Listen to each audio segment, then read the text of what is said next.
बहुत अच्छा रहा कि बहुत नज़दीक गए, राइनो भी दिखाई दिया, वाटर बफलो भी था, डियर भी था। तो हमारे लिए तो माने जो हम किताब में देखते हैं या कभी फिल्म में देखते हैं, बहुत अद्भुत एक्सपीरियंस था। जो डेलीगेट आया है वो बोला है अमेजिंग। हाँ, इनसे पूछिए, मेरे साथ वेर इज कौन अभी नहीं, जो जॉर्जिया के एम्बेसडर थे, तो उन्होंने कहा देखिए ये हफ्ते हम महाकुंभ भी गए और फिर यहाँ भी आ गए, तो मेरे लिए तो बस तो बहुत सचमुच बहुत अच्छा रहा।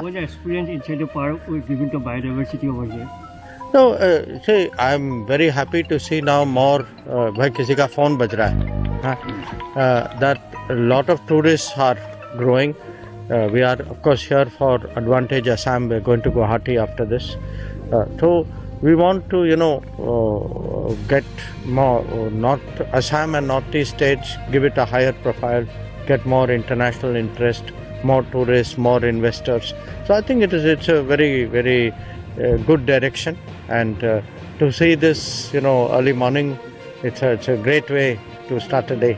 Kaziranga has witnessed highest tourist flow in the last 20 हाँ, years. that's what I heard. तो बता रहे थे मुझे कि इस साल I think already 3 lakhs they have already crossed. तो अच्छा, it's a good trend that क्योंकि प्रधानमंत्री कहते हैं इवन विद इन कंट्री कि हम सबको अलग अलग स्टेट जाना चाहिए, देखना चाहिए, क्योंकि हमारे यहाँ इतना सारा नेचुरल टूरिज्म भी है और क्रिएटिव टूरिज्म भी है, तो अच्छी बात है।